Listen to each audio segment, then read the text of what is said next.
Hello and welcome to my YouTube channel. आज का हमारा टॉपिक है about essay writing. Basically writing an essay is more than just putting words on the paper. It's about आपने अपने ideas को, अपनी thoughts को convey करना है, अपनी नॉलेज को आपने लोगों के साथ शेयर करना है। और कोई भी आपका जो आर्ग्यूमेंट है, आर्ग्यूमेंटेटिव स्टेटमेंट है, आपने उसको अच्छे तरीके से प्रेजेंट करना है ताकि आप अपना पॉइंट जो है वो प्रूव कर सके। दिस इज ऑल अबाउट एसे। अब हम बात करते हैं स्ट्रक्चर ऑफ एसे। एसे का स्ट्रक्चर कैसे बनाया जाता है। सबसे पहले इंट्रोडक्शन आता है, then body and then conclusion. यही बेसिक स्ट्रक्चर होता है एसे का। Our first point is introduction.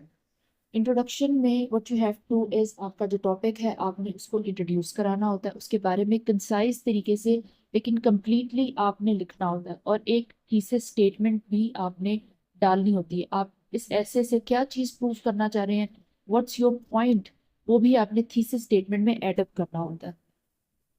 जो इंट्रोडक्शन है वो इस तरीके से लिखा जाता है कि जब रीडर्स उसको रीड करें तो उनको पूरी अंडरस्टैंडिंग हो जाए कि पूरे ऐसे में किस चीज़ के बारे में बात की जा रही है, व्हाट्स द टॉपिक, किन किन पॉइंट्स को बेसिकली कवर करेंगे। Next is body. Body is basically the centre of all the information. इसमें आपने सारी इंफॉर्मेशन डालनी है। पैराग्राफ्स के थ्रू जो है आपने प्रॉपर तरीके से डाटा डालना है, उसको स्ट्रक्चर करना है, अलाइन करना है। और वो सारा डाटा आपस में जो है वो वेल अलाइंड होना चाहिए। जो आइडियाज आपने पैराग्राफ में एंटर किए हैं उसमें आपने कुछ एविडेंस वगैरह और एनालिसिस भी करना होता है। ये बेसिकली बॉडी में सारी इंफॉर्मेशन, सारा कंटेंट हम डालते हैं। नेक्स्ट पॉइंट होता है कंक्लूजन। कंक्लूजन में what you have to do is, आपने पूरा जो आपका एसे का आइडिया होता है आपने उसको समराइज करके कंक्लूड कर देना होता है कंक्लूजन के टॉपिक में, कंक्लूजन की हेडिंग में। इसमें सारे मेन पॉइंट्स आ जाते हैं।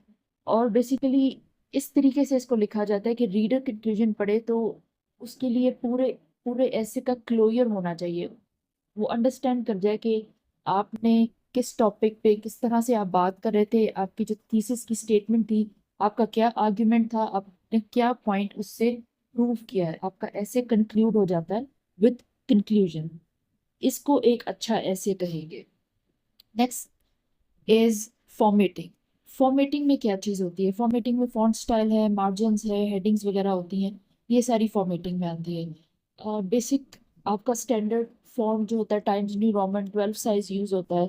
इसके अलावा डबल स्पेसिंग यूज़ होता है, 1 इंच का मार्जिन होता है। और APA MLA शिकागो वगैरह ये स्टाइल्स कॉमनली जो है वो एकेडमिक एसेज में यूज़ होते हैं। लेकिन इसके अलावा जो भी आपको गाइडलाइंस दी जाए आपने फॉलो गाइडलाइंस को करना होता है। और कुछ साइटेशंस वगैरह के, रेफरेंसेस वगैरह के भी वही रूल्स होते हैं। अगर आपको APA का हो तो APA के थ्रू करेंगे, MLA का है, हॉवर्ड जो भी है, आपने उसको फॉलो अप करना है।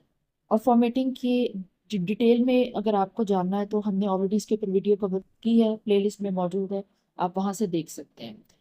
नेक्स्ट हम बात करेंगे कि एक अच्छा एकेडमिक ऐसे राइटिंग करने के लिए व्हाट इज योर रिस्पॉन्सिबिलिटी और व्हाट आर योर रिस्पॉन्सिबिलिटीज। सबसे पहले तो आपके लिए एज अ राइटर इंपॉर्टेंट होता है जो भी टॉपिक आपको दिया जा रहा है उसमें आपने डिटेल में रिसर्च करनी है ताकि आपके पास बहुत सारा डाटा मौजूद हो। And your research sources should be credible. आपने बुक्स, स्कॉलरली जर्नल्स, ये सब चीज़ें जहाँ से डेटाबेस से आपने डाटा लेना है वो क्रेडिबल सोर्स होना चाहिए।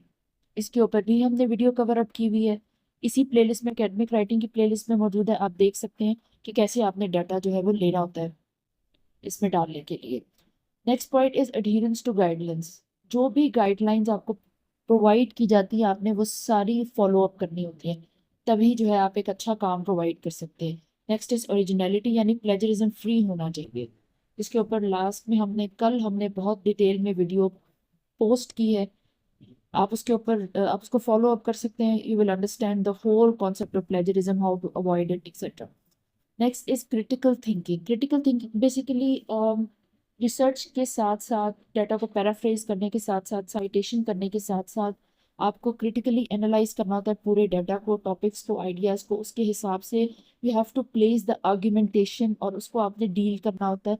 फिर ही आप एक अच्छा ऐसे लिख सकते हैं, या कोई भी आपने पेपर लिखना है, आपने रिसर्च पेपर लिखना है, जो भी किस्म का आपने राइटिंग पीस लिखना है, आपकी जो क्रिटिकल थिंकिंग है, आपकी जो आर्ग्यूमेंटेटिव स्किल्स हैं, that needs to be very much polished.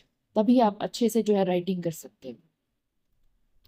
Okay, the next point is where to find the clients. Clients basically ये आपको बता देती हूँ कि कौन कौन से होते हैं। स्टूडेंट्स इनके क्लाइंट्स होते हैं हाई स्कूल से लेके यूनिवर्सिटी लेवल तक। इसके अलावा एकेडमिक जर्नल्स वगैरह होते हैं, कुछ एकेडमिक प्रोफेशनल्स होते हैं, एकेडमिक रिसर्चर्स होते हैं।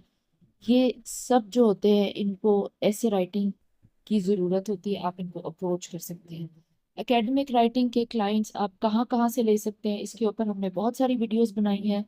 इफ़ यू आर इंटरेस्टेड आप उन सारी वीडियोस को फॉलो अप कर सकते हैं, डेफिनेटली आपको बहुत हेल्प होगी। ओके, एक वेल स्ट्रक्चर्ड ऐसे जो होता है वो बेसिकली इट एक्चुअली मेक्स और ब्रेक द होल प्रपोजल। आपका ऐसे वेल स्ट्रक्चर्ड होना चाहिए, आपने जितना डाटा इसमें पुट इन करना है that needs to be well aligned, आपके सारे आइडियाज वेल अलाइन होने चाहिए। ऐसा नहीं लगना चाहिए कि आप एक बिगनर हैं या फिर आपको लिखना नहीं आता, आपने पूरे फ्लो के साथ आइडियाज डालने। Last point is always remember a great ऐसे it's just not about what's written, it's also about how you structure and how you present your idea. Thank you for tuning in.